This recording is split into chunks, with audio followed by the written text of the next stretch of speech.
Everyone welcome to our channel Bioverse the universe of biology. तो जैसा कि आप सबको पता है कि मैं आपको बीएससी फिफ्थ सेमेस्टर का जूलॉजी का सिलेबस पढ़ा रही हूं, जिसमें मैंने आपको बहुत सारी क्लासेस प्रोवाइड करा दी हैं। जिसमें आपका पहला फाइलम जो था प्रोटोजोआ उसे ख़त्म कर दिया, जिसमें आपके 3 एनिमल थे, मोनोसिस्टिस, पैरामीशियम एंड यूग्लिना। इन तीनों को टोटली मैंने ख़त्म कर दिया है और इनके नोट्स भी प्रोवाइड कर दिए हैं। इस चैनल पर अगर आप नए हैं तो प्लीज़ चैनल को लाइक शेयर सब्सक्राइब कीजिए, और नोट्स के अगर आपको पीडीएफ चाहिए तो उसके लिए हमारा टेलीग्राम चैनल ज्वाइन कीजिए, जिसका लिंक डिस्क्रिप्शन में दिया हुआ है। और हाँ, अगर आप नए हैं तो प्लीज़ प्रीवियस लेक्चर्स जो मैंने प्रोवाइड्स कराए हैं उनको आप देख लीजिएगा, नहीं तो आपको समझ में नहीं आएगा। और बेसिक वाले जो लेक्चर्स मैंने प्रोवाइड किए हैं उसे तो ज़रूर देख लीजिएगा, क्योंकि अगर आप उसको नहीं देखेंगे तो आगे आपको टर्मिनोलॉजी नहीं समझ में आएगी। ठीक है, तो चलिए स्टार्ट करते हैं। पोरीफेरा। पोरीफेरा 2 शब्दों से मिलकर बना हुआ है। पोरी, ठीक है, पोरी और फेरा। तो पोरी का मतलब होता है पोर और फेरा का मतलब होता है बियरर। पोर बियरर यानी कि ऐसे एनिमल जिनके ऊपर पोर पाया जाए, यानी कि छिद्र पाया जाए। ठीक है, ऐसे एनिमल जिनके ऊपर पोर पाया जाए, छिद्र पाया जाए, उन्हें क्या कहते हैं? पोरीफेरा। प्रोटोजोआ मैंने आपको जब बताया था प्रोटोजोआ का क्या मतलब होता है। प्रो का मतलब होता है प्रिमिटिव, PRO। प्रो का मतलब होता है प्रिमिटिव, और जून्स का मतलब होता है एनिमल, उसमें प्रिमिटिव एनिमल्स आते हैं। ठीक है, अब आपका दूसरा फाइलम जो है वो है पोरीफेरा। उसमें ऐसे एनिमल्स आते हैं जो क्या करते हैं? पोर बियर करते हैं, यानी कि जिनकी बॉडी पे क्या पाया जाता है? पोर पाया जाता है, छिद्र पाया जाता है। अब इन एनिमल्स की कुछ कैरेक्टरिस्टिक के बारे में हम लोग जानेंगे, जो इनके जनरल कैरेक्टर हैं, क्योंकि जब आगे आप साइकॉन पढ़ेंगे तो अगर इसका जनरल कैरेक्टर आपको पता रहेगा तो साइकॉन को पढ़ने में आसानी होगी। तो सबसे पहले पॉइंट में हम ये जानते हैं कि ये टर्म किसने दिया था। पोरीफेरा टर्म किसने दिया था? एक साइंटिस्ट थे जिनका नाम था रॉबर्ट ग्रांट। ये टर्म दिया था रॉबर्ट ग्रांट ने। ठीक है, एलियस एक साइंटिस्ट थे जिन्होंने कहा था establish there animal nature of sponges. आपको पता है कि पोरीफेरा के जो एनिमल पाए जाते हैं उन्हें स्पॉन्जेस भी कहा जाता है। ठीक है, तो एलियस एक साइंटिस्ट थे, उन्होंने इसके एनिमल नेचर के बारे में बताया था। पहले लोगों को पता नहीं था कि आखिर ये पोरीफेरा ये प्लांट है या एनिमल है, क्या है। तो इसके एनिमल नेचर की जो डिस्कवरी है वो एलियस ने की थी, एलियस ने बताई थी। और रॉबर्ट ग्रांट ने क्या किया था? ये टर्म दिया था, क्या कि पोरीफेरा। ठीक है, ये कैसे होते हैं? ये मल्टी सेलुलर होते हैं। मल्टी सेलुलर का मतलब, इसमें अभी प्रोटोजोआ में जब आपने पढ़ा था तो वहाँ पे क्या पढ़ा था? एक सेल में एनिमल पाया जा रहा था, केवल यूनिसेलुलर था। लेकिन यहाँ पे सेल के नंबर ज़्यादा होंगे, सेलुलर ऑर्गेनाइजेशन पाया जाता है, मतलब कई सारे सेल पाए जाएंगे, लेकिन टिश्यू नहीं बनाते हैं ये। ठीक है, टिश्यू का फॉर्मेशन नहीं होगा। आप सबको पता है कि सबसे पहले क्या पाया जाता है? सेल पाया जाता है। सेल के बाद कई सारे मल्टी सेल पाए जाते हैं, फिर टिश्यू बनता है। ठीक है, टिश्यू के बाद क्या बनता है? ऑर्गन बनता है, ऑर्गन के बाद ऑर्गेनेल बनता है। इनमें क्या होता है? ये मल्टी सेलुलर होंगे।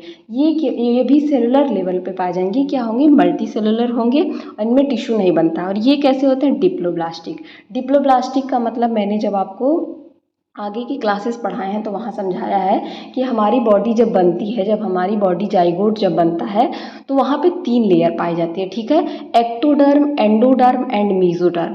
तो ये क्या होते हैं? ये सिर्फ डिप्लोब्लास्टिक होते हैं। इनमें एक्टोडर्म और एंडोडर्म तो पाया जाता है, लेकिन मीजोडर्म नहीं पाया जाता है। ठीक है, तो अब आपको ये सारे टर्म समझ में आ गए होंगे। मोस्टली मरीन होते हैं, यानी कि फ्रेश वाटर में पाए जाते हैं, सॉरी सी वाटर में पाए जाते हैं, मरीन होते हैं।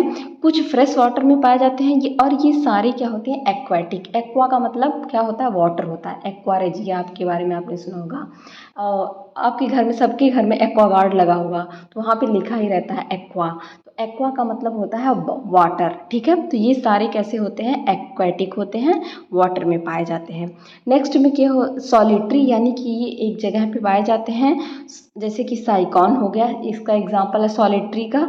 और कॉलोनियल भी होते हैं, कॉलोनी में भी पाए जाते हैं। सॉलिटरी मतलब जो अकेले पाया जाए, सिंगल पाया जाए। ठीक है, तो उसका एग्जाम्पल क्या है? साइकॉन। और कॉलोनियल की बात की जाए तो एक एग्जाम्पल एग्जाम्पल होता है इसका ल्यूकोसिलेनिया। ठीक है, ल्यूकोसिलेनिया क्या होता है, ये कॉलोनी में पाया जाता है। इनकी बॉडी कैसी होती है, वेस लाइक होती है। वेस लाइक होती है, सिलेंड्रिकल, मतलब अभी मैं आपको डायग्राम दिखाऊं कैसे। इनकी बॉडी ये देखिए वेस लाइक होती है, सिलेंड्रिकल है। ये देखिए यहाँ मैं आपको साइकॉन भी दिखा देती हूँ। ये देखिए साइकॉन किस तरीके से सिलेंड्रिकल है, बड़े में साइकॉन यहाँ पे, यहाँ छोटे में साइकॉन है, ये देख सकते हैं आप यहाँ पे साइकॉन। ये इस तरीके से इनकी बॉडी कैसी होती है, सिलेंड्रिकल होती है। ठीक, में आपने सुन लिया कुशन शेप्ड होते हैं और मेनी ब्रांच होते हैं, यानी कि कई सारे ब्रांच पाए जाते हैं, जैसा कि आपने साइकॉन में देखा। अब इनकी बॉडी वॉल क्या होती है, उसमें आउटर जो एक्टोडर्म होता है उसे पिनाइकोडर्म के नाम से जाना जाता है। ठीक है, जो आउटर एक्टोडर्म होता है, डिप्लोब्लास्टिक है तो डिप्लोब्लास्टिक में केवल एक्टो और एंडोडर्म पाए जाते हैं, तो इनकी आउटर कवरिंग को क्या कहते हैं, पिनाइकोडर्म, और इनर कवरिंग को क्या कहते हैं, क्वाइनोडर्म, जिसको कि एंडोडर्मिस कहा जाता है। और उनके बीच में एक जिलेटिनस लार्ज सेलुलर ऑब्जेक्ट पाया जाता है, जिसको क्या कहते हैं, मीजेनकाइम कहते हैं। ठीक है, इनकी बॉडी वॉल में एक्टोडर्म पाया जाता है, जिसको पिनाइकोडर्म कहते हैं, और बाहर की तरफ अंदर की तरफ क्वाइनोडर्म पाया जाता है, और उन दोनों के बीच में मीजेनकाइम प्रेजेंट होता है। ठीक है, इन बिटवीन, इसका मतलब होता है बिटवीन, BETWEEN, बिटवीन। ठीक है, नेक्स्ट क्या है इसमें, स्पॉन्ज में स्पॉन्ज हैव न्यूमरस माउथलेट्स, जिसको ऑस्टिया कहा जाता है, एंड वन एग्जिट, जिसको ऑस्कुलम। अब इनकी बॉडी पे कई सारे पोर पाए जाते हैं जो इनके माउथ होते हैं। ठीक है, उन्हें क्या कहा जाता है, उन्हें ऑस्टिया कहा जाता है, जिससे वाटर अंदर की तरफ जाता है, फूड अंदर की तरफ जाता है। लेकिन उसके बाहर निकलने का केवल एक ही रास्ता है, वन एग्जिट है, जिसको क्या कहा जाता है, ऑस्कुलम कहा जाता है, OSCULUM, ऑस्कुलम कहा जाता है। ठीक है, यहाँ पे कोइनोसाइट्स और फ्लैजिलेटेड कॉलर सेल पाए जाते हैं। इनमें कोइनोसाइट्स या फ्लैजिलेटेड कॉलर सेल पाए जाते हैं। Usually line special chamber only present in sponge, जो क्या करते हैं, इनकी चैम्बर जो बाहर की कवरिंग होती है, जब आप इनका वाटर कैनाल सिस्टम पढ़ेंगे तो उसमें पढ़ेंगे, अंदर की तरफ ये एक लाइनिंग का फॉर्मेशन करते हैं, जिन्हें कोइनोसाइट्स कहा जाता है, या फ्लैजिलेटेड होते हैं, जो हेल्प करते हैं वाटर के मूवमेंट में। ठीक है, ये इनका स्पेशल कैरेक्टर है। आपसे अगर मल्टीपल चॉइस क्वेश्चन पूछता है तो पूछ सकता है कि in which phylum coenocytes are present, तो आप क्या बताएंगे कि किस में प्रेजेंट होता है, पोरीफेरा में प्रेजेंट होता है। ठीक है, अब इनका स्केलेटल सिस्टम कैसा होता है, स्केलेटल सिस्टम वैसे तो ये स्पॉन्जी होते हैं, स्पॉन्ज का मतलब आप समझ ही रहे हैं, स्पॉन्ज आप सबके घर में वो होगा, क्या कहते हैं उसे, बॉडी वॉश करने के लिए स्पॉन्ज मिलता है, तो उसी के तरीके से स्पॉन्जी होते हैं। लेकिन इनका स्केलेटल कैसा होता है, कैलकेरियस होता है, और सिलीसियस स्पिक्यूल और प्रोटीन स्पॉन्जिन फाइबर, इनमें कैलकेरियस स्पिक्यूल पाए जाते हैं और प्रोटीन के स्पॉन्जिन फाइबर्स पाए जाते हैं। ठीक है, इनमें डाइजेशन कैसा होता है, इंट्रासेलुलर होता है। डाइजेशन कैसा होता है, इंट्रासेलुलर, यानी कि सेल के अंदर होता है। जब इंट्रासेलुलर का मतलब होता है जब सेल के अंदर हो। ठीक है, इंट्रासेलुलर होता है। यहाँ पे रेस्पिरेटरी और एक्सक्रीटरी ऑर्गन नहीं पाए जाते हैं, एक एग्जिट पाया जाता है, जिसको ऑस्कुलम कहा जाता है, उसी के थ्रू इनका एक्सक्रीटरी मटेरियल बाहर निकल जाता है, और रेस्पिरेशन के लिए इनके पास कई सारे पोर हैं, तो वहीं से इनका रेस्पिरेशन हो जाता है, कोई बहुत ज़्यादा रेस्पिरेटरी ऑर्गन नहीं पाया जाता है। अब रेस्पिरेटरी ऑर्गन वगैरह जब आप जैसे जैसे मान लीजिए, सबसे पहले आपने प्रोटोजोआ पढ़ा, फिर पोरीफेरा पढ़ा, उसके बाद आप सिलेंट्रेटा पढ़ेंगे, फिर एनिलीडा पढ़ेंगे, उसके बाद प्लेटीहेल्मिन्थ पढ़ेंगे। तो जब आगे बढ़ेंगे आप, तब धीरे धीरे आपको सब, जब ऐसे आगे कॉर्डेटा तक पहुँचेंगे, तब आपको सारे सिस्टम इस तरीके से मिलेंगे कि सब में रेस्पिरेटरी पाए जाने लगेगा, एक्सक्रेटरी सिस्टम पाए जाने लगेगा, यूरिनोजेनाइटस सिस्टम।